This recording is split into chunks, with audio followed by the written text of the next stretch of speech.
Welcome to the Positive Productivity Podcast, episode number 44.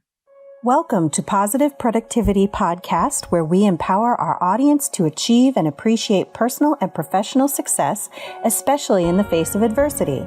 Listen in as our guests reveal their stories of challenges and hurdles and how they overcame defeat and became triumphant in their endeavors. Let's get motivated and move forward with your host, Kim Sutton. Welcome back to another episode of Positive Productivity. This is your host, Kim Sutton, and today I have a great guest and client, Darren Kurilko. Wow. And I have to admit, I know, wasn't that awesome? That was nice. Yeah.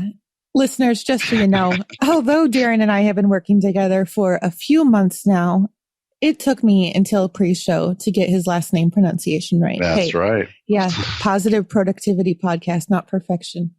Darren is the president of LinkedIn Lead Ninja, where he helps others market effectively using LinkedIn exclusively. Welcome, Darren. Hey, thanks for having me, Kim. I'm excited to be here and talking to you. Yeah, I'm thrilled that you are on the show and you are on a podcast, even if you don't listen to them. Got you right away with that one. Yeah, maybe you'll convert me. That's fine. That's fine. Darren, can you share your entrepreneurial journey with the audience and what you do? Yeah, I'm going in deep right away. Yeah, I'll give you the minute flyover. Born and raised in the great state of New Jersey. I actually went upstate New York and got my associate's degree in hotel restaurant management. Out of that school, I worked at many restaurants managing, but ultimately coming out of that and opening up my own restaurant. I actually had 2 restaurants, very successful in New Jersey. Totally got burnt out. My daughter was born at the end of my season as a restaurateur, and I just, working 6.5 days a week. It was just in retail, just kind of kills you and your family life is zero. Moved to Minnesota and always was into sales, always into marketing, but always loved direct sales. So some of the direct sales that I've done are home construction, roofing. And when I say direct sales, I mean going out and hitting doors, door knocking, cold doors, business to consumer kind of doors, and businesses as well, cold calling as well. So I understand the pain of entrepreneurs that are on LinkedIn that need to be prospecting and they're not sure how to do it on LinkedIn. I don't know if that answers your question, but I kind of brought it back to LinkedIn because really the people that I work with right now, Kim, are looking to prospect and looking to take the pain out of prospecting because, not every day somebody's cold calling. Not every day somebody wants to pick up the phone. They can be in fear of the phone. They can be in fear of cold knocking. And as I've had my moments and my days, but working inside of LinkedIn to prospect for new business clients has been just kind of a revelation for me. And we've been doing it, and I've been doing it for myself for over close to 2 years and for my clients for about 1.5 years. So really I've kind of got my own proprietary system that I use and love to share more about that if you'd like. Oh, definitely. But I am curious, and I had no idea about your background. I don't think I knew you were from New Jersey, but I didn't know you went to Minnesota. I didn't know you were a restaurateur. Is that the right way to pronounce that? Yes. And I am curious, though, where did you go to school? Because I'm from upstate New York, so I'm curious. Oh, yeah. Paul Smith's College, a small 2-year school up by Lake Placid, about an hour from Montreal. Yeah. But I'm far from that now. I live down here in Southwest Florida for the last over 2 years. So right. Yeah. So you were skipping a jump from Canada and probably Vermont. Absolutely. Yeah. I loved it. So you moved to Minnesota and then and you started using LinkedIn for yourself, but how did the whole development of LinkedIn Lead Ninja happen? That's a great question. I was using LinkedIn exclusively as I mentioned to get myself clients. As you may or may not know, LinkedIn is the largest B2B social platform in the world. I don't know the numbers to date, but last time I checked, there was 480 million profiles, aka users, LinkedIn. This is the best way to bypass the gatekeepers and get right to the CEO, CXO, CMO, CFOs, all the C-level people, but also guys like you and I. I know you're on LinkedIn as well. But if you want to, so your question again, let's circle back because I kind of went down a rabbit trail. So ask that question again, Kim, so I can refocus. I apologize. No, that's okay. And I got curious when you mentioned the number of users, so I quickly Googled it, and it's 450 million as of the second quarter of 2016. Oh, there you go. There you go. Yeah, I like that stat. But anyway, so you were using it, and then and you were using it for clients, and now you have a whole business, or you started using it for clients when you developed your company. So how did that journey take place? Yeah, actually I was using it for myself first, and I was testing and basically prospecting using LinkedIn and some of my proprietary systems that I do have, and I was seeing the results, and the results being, Kim, really clear is that people are doing real business on LinkedIn. I was getting phone call appointments. I would get people that just said, would just pick up the phone and call me, say, hey, I just got your message on LinkedIn.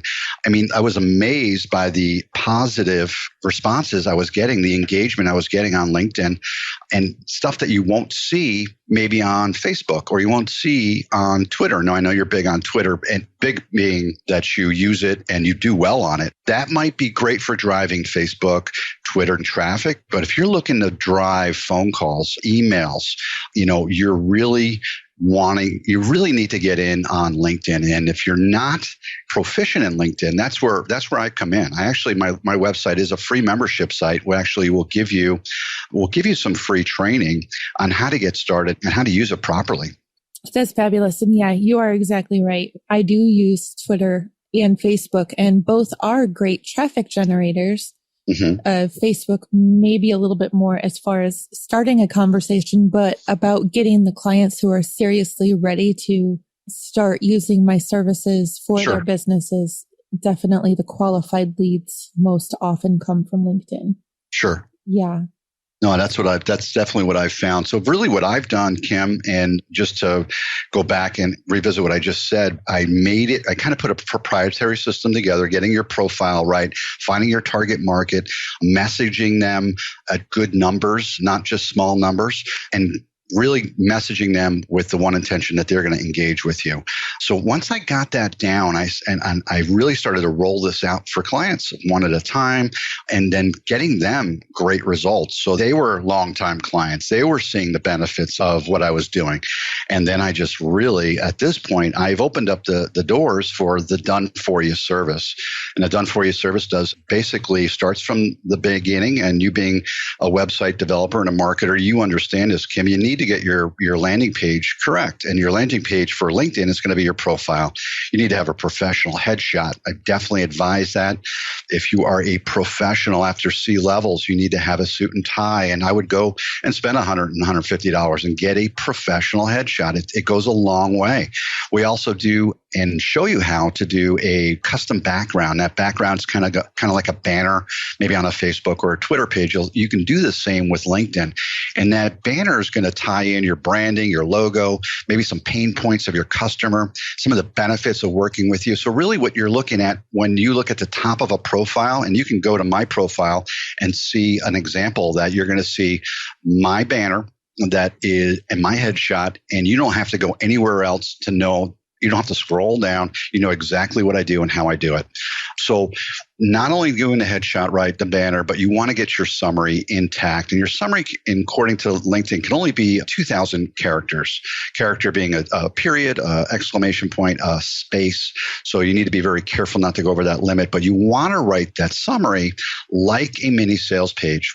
And it's going to be targeted to your target audience. So what's your targeted audience's pain points? What do they need that you have? And what are their, I work with a lot of business brokers. So let's just use that as an example. So as a business broker, you're after business owners. And some of the business owners are looking to exit out of their business due to divorce, health issues, burnout, retirement, etc. These are their pain points. They understand that they want to get out, but they don't know how. Now, for a business broker, we write those pain points there, and the solution to those problems are displaying my clients as the exit strategy experts. So problem, solution, call to action. Make sure your summary reads like that. Of course, you don't want it to be too salesy and too spammy, but you want it to definitely resonate with your target market. So once you have your profile right, you want to find your target market. And for my clients, we use Sales Navigator inside of LinkedIn, but you don't need to. You can use the advanced searches and really dial into your target market. And then that's where you need to be connecting. And once you're connecting, you need to be messaging. And once you're messaging, it needs to be tying with a call to action as well, which is always going to be a phone call and email, and smoke out those new connections and those new prospects. So basically, I like to think of it as virtually knocking doors on LinkedIn. If you're a prospector, you understand picking up the phone and calling people. You need to touch a certain amount of people to make a sale.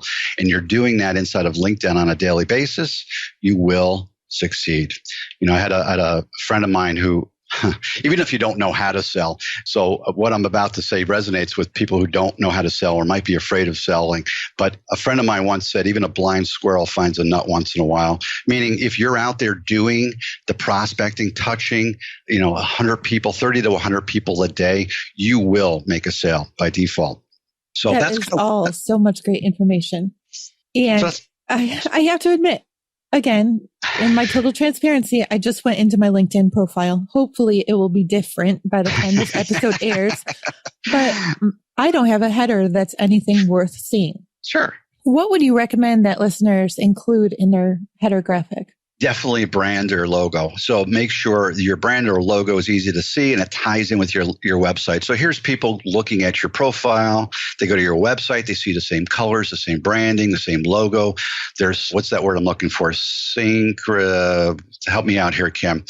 Anyway. Synchronicity? Thank you. Am I making words up now? Yes, synchronicity. And that's what I would call it anyway. So everything syncs, it all gels, it all looks the same, it feels the same, you have the same, the same verbiage, the same logo. So that's what I would encourage people to do. And then some bullet points. What do you do? For you, Kim, it would be maybe Infusionsoft specialist, podcast extraordinaire. So put some bullet points in there. And maybe in your summary, you want people to sign up for you to interview them, see if they qualify for even a podcast. But, I like that. Make it easy for people. And that's another thing. I like to make it easy. I like to call it dummy proof because I'm a dummy and I need it to be easy. So make it easy for people to get a hold of you. Put your contact information in your summary. Don't hide it. If you hide it, trust me, you won't get calls. You won't get emails. So put your information out there. I know there's going to be people who are listening who are concerned about putting their contact information into their summary because they don't want the spam. Sure. But how much spam do I get? Yeah. How much spam do you get? I get nothing. Yeah. Okay. Yeah. I mean, I might get occasional something here or there, but who doesn't? But I get spam through, the direct messages through LinkedIn anyway. Well, sure. I don't really want to call it spam, but some of them are. Sure. Yeah. Sure. Yeah. It's a non-issue. If I want people to call me, I need to leave their number. I leave your number. If you have a website, do not have your email, do not have your phone number. Treat it like a website. Treat it like, I like to call it social proof. This is your social proof. If your LinkedIn profile is professional, well thought out, that is your social proof. People's LinkedIn profiles see who they are, what they've done. So I encourage people to do that and relook at their profiles. Absolutely. I completely agree. For all the listeners, I do want to just let you know that all the notes, all the stats and information that we're talking about will be in the show notes, which you can find at thekimsutton.com/PP044. I think that's what I told you before the show, Darren. Yes, 044.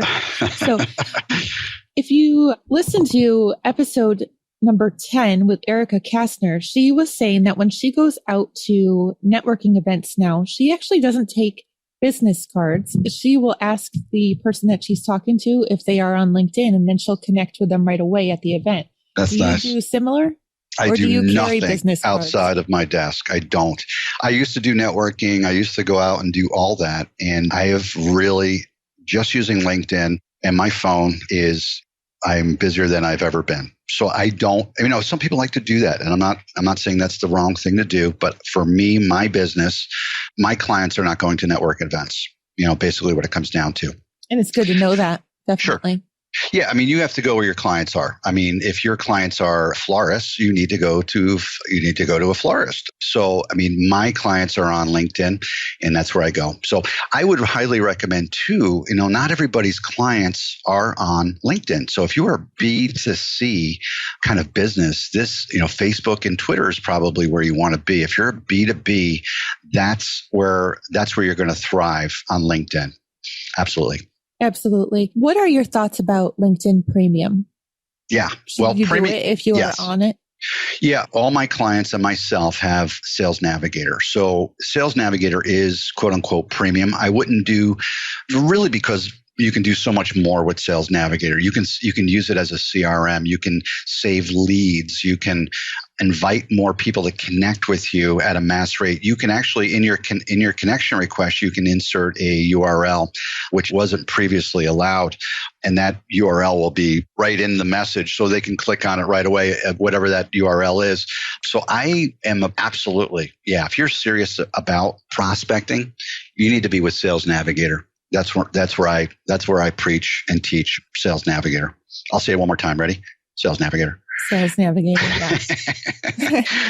Sorry, I was just being silly. No, that's all right. And so that's all I got. I would say, and then really there's so much there in Sales Navigator, it will make your head spin. So you get in, try it. You can actually, most people should be eligible. I say most, unless you've had a free trial before, but you can get you should be eligible at some point to get a free 30-day trial. So I would take advantage of that. Yeah, it's actually telling me to try premium for free right now because up till this very moment, I had let my premium expire. So I'm going to have to try that, and I'll put it in the show notes whether or not you can try premium again for free. Sorry, LinkedIn. Yeah. I'm going to spill whether or not you can do it. Yeah, that's great. But the premium being the Sales Navigator, because there are different options. Are there? Yeah, there's Recruiter, there's Sales Navigator, there's Business Services, there's Business Pro. So there's all of them. Do your own research, but all of them have different functions and features. But I find that Sales Navigator is superior if you are a prospecting pro. If you really want to get out there and pound the virtual doors. You know what? I never realized it because I was looking at Business Plus, which is a whole complete different level from the Sales Navigator. It is. Well, thank you for that insight. Yeah, Sales Navigator is actually a different platform altogether. When you click, if you ever get Sales Navigator, if you have it, it'll have a little hyperlink on the top, and that'll take you to a new window, new platform altogether. It has its own inbox. It all ties together and syncs together, but you could save leads. You can make notes. I mean, it really is an awesome tool. So, speaking of tools, yep. Yeah, I'm not talking about a person here. I am actually talking about a tool that you are in the process of developing. Sure. But before we spill all the awesome details about that, listeners, Darren has developed an app, and I know there are many listeners who are probably curious about the app development process. Would you mind sharing how you went about finding your app developer? Sure. Well, first of all, you have to have an idea, and you need to understand how it works in real life, in real time as a human. And then you need to recreate that with software, which I know nothing about coding. So really, for my process, went to Upwork, posted, and interviewed. I mean, that's in a nutshell is what I've done, and really want to pick somebody for developing an app or for developing anybody or anything rather. You need somebody who's got experience in what exactly and understands exactly what you're trying to do. So does that help at all? I mean, Upwork is I think is a great place to start. And I've met some really incredible talent on Upwork. Now, I'm even on Upwork as you can hire me. And I've got a lot of clients from Upwork who sought me out. So if you have a service, I'll just throw this out to you. And Cam, you have a service. You're an Infusionsoft extraordinaire. I don't know that's what you call yourself, but I would like it. Yeah, get a profile on Upwork. I guarantee you will get some interviews and you will get some work. People are looking for people who can do what you do, as they are looking for people who can do what I do. So, absolutely. Did I answer your question? Actually, I'm going to touch on two different topics really fast. I actually got my business started on Elance 4 years ago before it became Upwork with Odesk. Yep. And I have both an agency and an individual profile on Upwork so that I can use my team on there as well, which has been great. Good. I also, and we've talked about this off of this call before. In private. Yeah, in private. So I am going through the app development process as well. And I ended up putting out a post on, actually, I think I used LinkedIn, and I also used Twitter and Facebook. And I didn't even think to go to Upwork. I don't know why. That would have been more than obvious, right? But I got feedback from all three for people who were interested. Nice. And for those of you who are in the States, you might have, and you're interested in developing an app. I had spoken with people in the States before who quoted me very large sums of money, like over $100,000. Yikes. Yeah. And I'm getting the same app developed now for less than $4. Yep. So same story. I had a guy or a company quote me 6 months to 8 months, 10, 12,000, not similar story. But I also had two guys who I was really interested in. So we're doing it in under a month for a fraction of the cost, like a third even. So, yeah. And combined, right? A fraction of the cost combined. Well, fraction of the cost. Yeah. Combined. Absolutely. So you definitely need to, if you're developing an app, obviously you need to, with marketing period, there needs to be a need for what you have for this app. You don't want to just this is my opinion. You can do whatever you want, of course. First question when I take on a client is, why do people need you? Why do people need your services?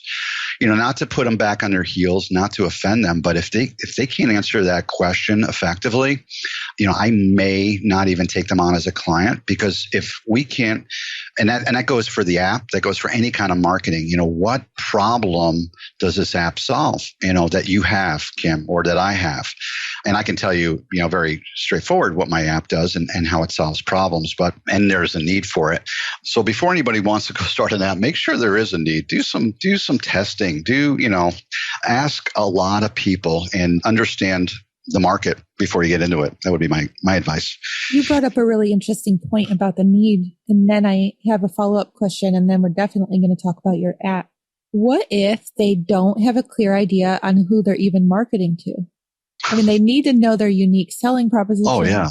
And they need to know what the need is. But how about if somebody comes to you and they just say, well, anybody can use it? Oh, that's hard. I totally smacked that down. That is not an acceptable answer. So we need to focus. And I would say to anybody who comes on as a client, we need to focus. All right. So I'm not going after anybody. That doesn't make any sense. And you understand that, Kim. So we need to find, who are your clients now? Have you had success with those clients? And if those two answers are, my client is X, and yes, I've had success with them, then maybe we should go after more of them. You understand their market, you understand their pain points, you understand how to market for them. So let's call it dentists, I've got a few dentist clients and I do really well for them and I get them X, Y, and Z. Great. Let's do some case studies and let's go after dentists with those case studies and focus on dentists. Everybody doesn't, you cannot target anyone. I used to be in, I'm sure a lot of your listeners too, used to be in BNI, Business Network International. And this is many moons ago, and it's a great organization. And I actually still have clients from BNI that I still service. But, one of the things they were dead against is find a target and hone in on a specific. Everyone or everybody, I can help everyone or anybody is not acceptable. So that's what I would say to that. No, it's absolutely not. So thank you. Yeah. So let's talk about your app. Oh, yeah. The genesis of the app was I was using other software that was not mine, which worked for the most part. And I really got fed up with not having it work the way I wanted it to work. And the software really works inside of LinkedIn. And what it does is it finds your target. It uses Sales Navigator to find your target market. It works off a list of your target market. Ask them to connect with you. Okay, with a personalized message. So it would be Kim, it would be Darren, it would be John, whatever their first name is, it would be personalized. And then for the connection message, and it's usually, saw your profile on LinkedIn. I really feel that we can we would both benefit from being connected. Let's connect. And then your name, maybe a signature and a URL. We're sending that out to people that you're not connected with on LinkedIn at a rate of 75 to 125 plus a day. This is where we get into the virtual door knocks. Can you imagine going out and knocking in your, let's just say your target market is our dentists, knocking on 75 to 125 plus doors a day virtually for your target market saying, hey, I want to connect with you. Once they connect with you, you're able to message them, which is tremendous. And that's exactly what this app does. Goes out and asks them to connect. We're seeing 15 to 25% accepting connections. And those 15 to 25 are getting a thanks for connecting message, which is going to be personalized. Of course, it'll be a canned message, but it'll be personalized. It'll be, and of course, if you're after dentist, we can say, Dr. Jill, thanks for connecting with me here on LinkedIn. Please take a look at my profile, see how we can work together. By the way, I work with dentists like yourself and solve the problem of XYZ with ABC. If this speaks to you, maybe we should do a call this week. Thanks so much for connecting. Your signature. Short and sweet call to action, talk about their pain points and move on. That alone, that thank you for connecting message is getting good response if we've got the right message and we're hitting the right target. But the app doesn't stop there. We actually take their information off of LinkedIn and we're able to drop them into a CRM. Which will do one of a multitude of things. We're able to drop them into Infusionsoft, into MailChimp. Ultimately, using MailChimp, we're able to drop them use Zapier, which I know you're familiar with, to drop them into Salesforce, to drop them into Hubs. Is it HubShout? HubSpot? Help me out here. Yep. Thank you. I get mixed up there. And a litany of other CRM software. So not only are you able to connect, you're able to grab their information, drop them into your CRM for follow-up later, maybe an email campaign, maybe you grab their, whatever it is, you're dropping them into your CRM. Now they're yours as far as contact information. You can contact them off of LinkedIn or you can contact them right inside of LinkedIn. So it's prospecting. And that's what we teach and that's what we show. And that's what this app does. And it works flawlessly. I was watching a webinar earlier this week where they were talking about email open rates versus text messaging. But I'm going to ignore the text messaging for right now. Okay. But email open rates have gone down drastically. And sure. Well, actually, I'm not going to ignore text messaging. Text messaging has gone up. But I know that without fail, when I go to LinkedIn and see that I have messages, I do check them out. Sure. They do also get delivered to my email, but I tend to read them in LinkedIn. So I would imagine that this is a very effective, well, that would probably be why it's so effective is that people are reading these messages. Yes. So you've got do anything that goes to your inbox. What's great about LinkedIn and Mailbox, now think about it. We go back to the numbers, 15 to 25% are accepting. So let's just use round numbers, 100. 15 to 25 people are accepting your invitation a day, 5 days a week. We'll call it that. They're getting 15 to 25 are getting a thank you for connecting message with a call to action and talking about their pain points. 100% guaranteed deliver rate. I can't guarantee that they're going to read it, but it will be delivered. There is no spam in LinkedIn. This is getting delivered. Like you said, you're getting notified in your email. They're getting most likely, I have no numbers. I can't tell you the open rates or the read rates, but I can tell you deliverability is 100% without fail. There's no spam in LinkedIn. Right. Plus, if they have the push notifications on their smartphone, they're getting that notification on their smartphone as well. Yes. And that's certainly something that you should have on, assuming you have a smartphone, is the LinkedIn app. So definitely powerful. So, yep. Absolutely. Yeah. Well, Darren, where can listeners find out more about your app and more about you and connect besides LinkedIn? And we will be sure to include Darren's LinkedIn URL in the show notes. Yeah, absolutely. And what's great about your LinkedIn profile, if you actually Google me, Darren Kurilko, I'll just spell it real quick, Kurilko. Very unique name, of course. It's not like Bob Johnson, but if you Google my name, one of the top 3 is my LinkedIn profile, which is great. So not only are you going to get social proof, I'll answer your question in a second, Kim, get social proof, but you can Google's picking up your profile, which is great. But you can go to LinkedInLeadNinja.com, LinkedInLeadNinja.com. ninja.com.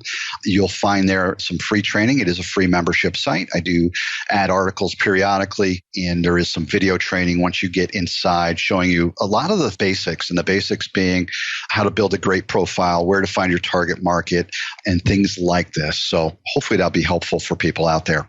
Completely no charge for that. Unless you want to send me money. That's fine. I'm okay with that. I am too. but as far as the app's concerned, I will at some point put a link, it's not there now, to the B2B prospecting tool, which is actually the website for that is B2B prospecting tool.io. And you can find the app there.